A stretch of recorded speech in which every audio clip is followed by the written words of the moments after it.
On this long journey between man and dog, I don't think anyone quite anticipated how deep the relationship would run and how many ways dogs would affect our lives.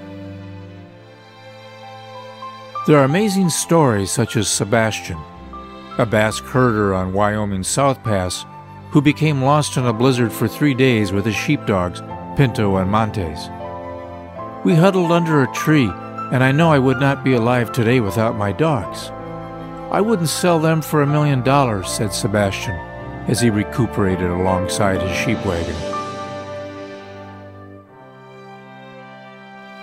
There are also many stories about therapy dogs who are brought into hospitals by dedicated trainers to help raise the spirits of the sick. Linda Solano is one such trainer who brings her whippet Jessie to the National Institutes of Health in Washington, D.C. It's amazing and touching how dogs can sense when someone is sick and how Jessie will totally submit, she said. At the John Hopkins House for Children in Baltimore, Maryland, therapy dogs bring joy to the lives of children facing long treatments for life-threatening health issues. These dogs bring back a child's self-confidence and connects them to their emotions outside of their own problems, says trainer Margot Bechtel.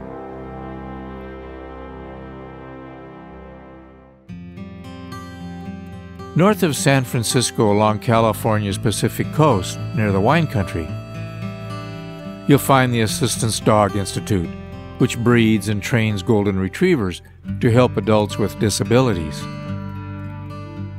Founder Dr. Bonnie Bergen has a unique approach to training her dogs by bringing in at-risk high school students to assist. All sorts of wonderful things happen when we train our dogs with these young adults, says Dr. Bergen. These hardened and cynical kids suddenly find some purpose and a connection to the world. Several times a week, the kids come and train, getting the retrievers to be comfortable walking alongside wheelchairs. We teach the dogs up to 50 different commands, like turning on lights, fetching items, and opening the refrigerator door, among others.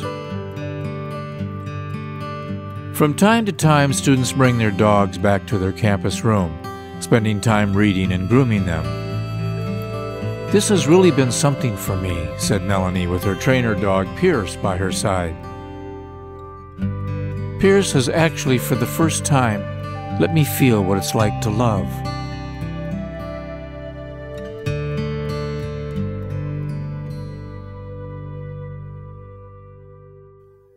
It happened suddenly to Jeffrey Schaffner, a young airline pilot who broke his neck in a freak boating accident that ended his career.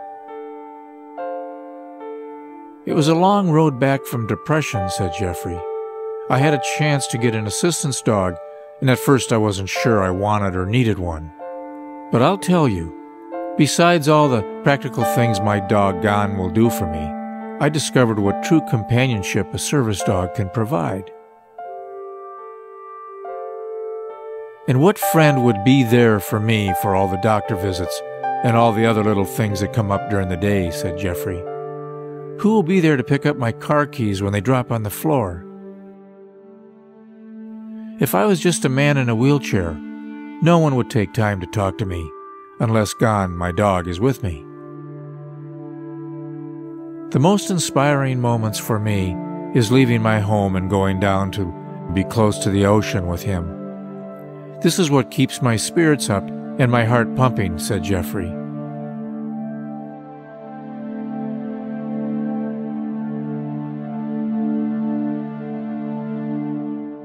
For most of us, there is no holding back when our beloved dog becomes sick.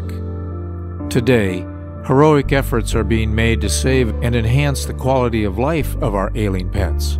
This includes hip replacements, open heart surgery, and cancer treatments. Thousands of new veterinarians learn these advanced techniques at select schools such as Michigan State University's College of Veterinary Medicine, one of the most advanced schools in the world. It's the little stories that are big, like Bailey, a lab mix that needed a heart valve to survive. It's always a tough decision on how much to spend on your pet, said Dr. Eister, the vet school professor. But when you have this love for your dog, it's a pretty easy decision. Before Dr. Eister's recent retirement, he performed thousands of successful open-heart surgeries over the past 36 years. When you see a family leave with a success like Bailey's, there's a bond with their dog that will last a lifetime, said Dr. Eister.